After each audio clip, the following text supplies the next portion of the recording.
Salam Kamir, kekaguman ilahi mengarah pada iman dan rahmat. Saudara-saudari yang terkasih, apakah Anda tahu orang yang sakit busung air atau asetis? Sakit busung air itu adalah sakit seperti perut saya ini, karena perutnya penuh terisi air. Terjadi kebocoran pada selaput di bagian perut dan selaput bagian alat-alat vital seperti jantung, paru-paru, semuanya itu, dan kemudian akhirnya perut membesar. Itu namanya asetis atau busung air. Dan ini yang dijumpai Yesus ketika Yesus diundang makan di rumah orang Farisi. Dalam Injil hari ini, Yesus masuk ke rumah orang Farisi dan di situ dia diundang makan, dan kemudian karena banyak orang di situ mengamati dia, maka dia dengan tenang untuk masuk ke rumah itu. Tetapi dilihatnya pada waktu itu hari Sabat, dan rupanya di tempat itu ada orang yang sakit busung air.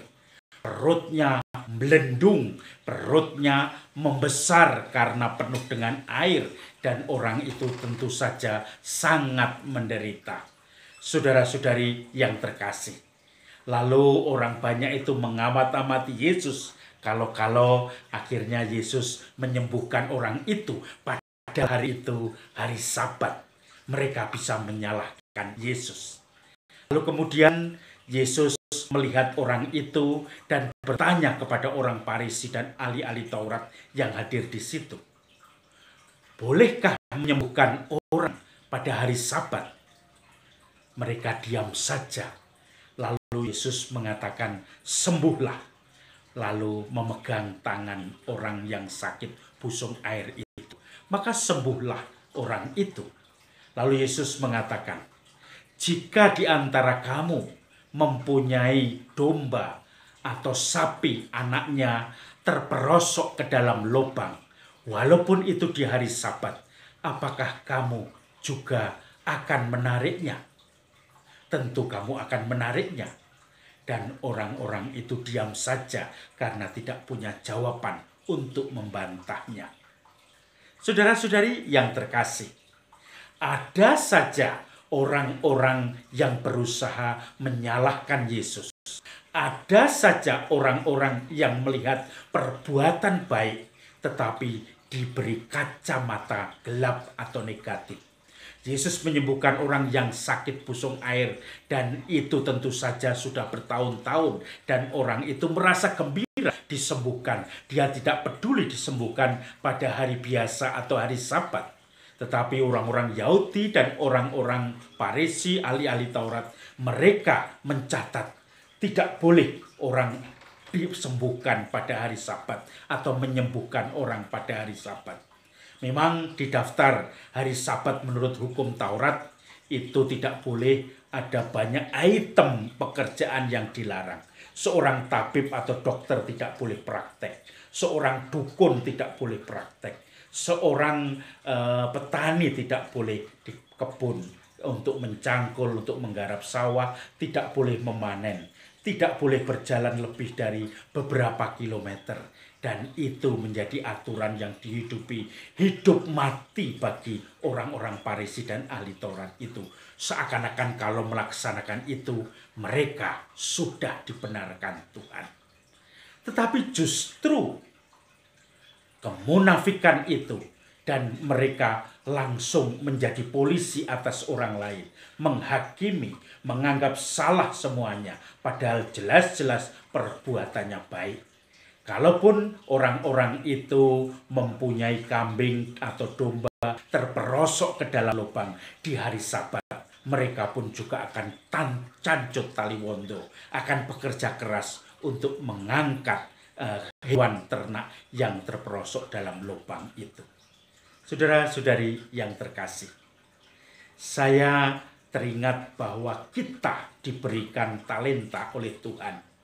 Diminta untuk selalu mengasah talenta itu, berkarya bersama Tuhan di dalam hidup kita sehari-hari untuk menghidupi keluarga kita, bahkan kalau punya karyawan, menghidupi keluarga-keluarga di sekeliling kita, seperti biji sesawi yang sudah tumbuh berkembang, menjadi perlindungan bagi segala macam hewan, serangga, burung, dan kemudian menjadikan satu tempat atau habitat hidup yang menyenangkan dan saling membutuhkan. Ada seorang yang bagi saya sangat mengesan perjuangannya. Dalam hal pendidikan dia memang tidak cerdas. SD itu berkali-kali tidak naik kelas, bahkan dia tidak lulus SD. Bahkan atau mungkin lulus tetapi harus berapa tahun. Kemudian SMP tidak pernah sekolah. Tetapi ketika dewasa ternyata jiwa bisnisnya cemerlang. Dia melihat bahwa banyak orang membutuhkan lauk setiap hari dan senang dengan lauk ikan laut. Maka tiap pagi dia mulai mencoba dengan motor bututnya masuk ke daerah pantai, pelelangan-pelelangan ikan, membeli dan kemudian dijual dari rumah ke rumah. Lalu mulailah banyak orang mengenal dia. Mulai pesen, besok saya dipesenkan udang, besok saya dipesenkan kepiting, besok saya dipesenkan cumi, saya dipesenkan ikan bawal, dan kemudian orang itu mulai dikenal. Maka motor bututnya mulai diperbaharui supaya tidak mengganggu pekerjaannya dengan motor baru, tidak macet-macet. Bahkan mulai berkembang lagi, bisa membeli pick up, mobil pickup, dan kemudian dengan mudah dan lebih banyak lagi karena modalnya bertambah untuk belanja sehingga keuntungannya bertambah lagi. Mulai dengan keuletan, bahkan mulai melebarkan sayap tidak hanya di kampung-kampung yang lama, masuk ke kampung-kampung yang baru, otomatis dengan dagangan yang semakin banyak. Maka saudara-saudari, dia menjadi orang yang sukses dalam hal menjual ikan-ikan dari laut itu. Dan orang-orang di sekitarnya omongnya apa?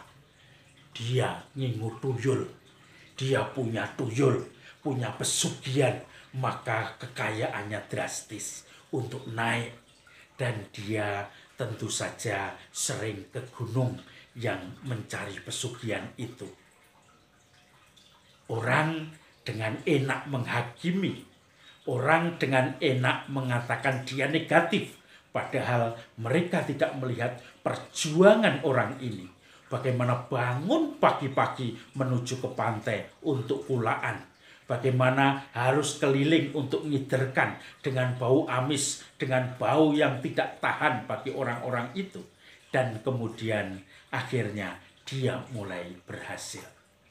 Maka saudara-saudari yang terkasih, mari kita mencoba merefleksikan apakah perbuatan-perbuatan yang buahnya baik ini harus kita hakimi dengan segala penghakiman egoisme yang hanya ingin mengatakan ekspresi kebencian kita. Padahal orang itu bekerja keras, memberi teladan hidup untuk memenuhi kebutuhan hidupnya dan sampai sukses. Kenapa kita tidak belajar dari perjuangan orang-orang seperti itu? Keuletannya, kegigihannya, kreativitasnya, dan daya marketingnya yang sungguh bisa diandalkan dan terbukti ampuh. Salam Kamir, kekaguman ilahi mengarah pada iman dan rahmat.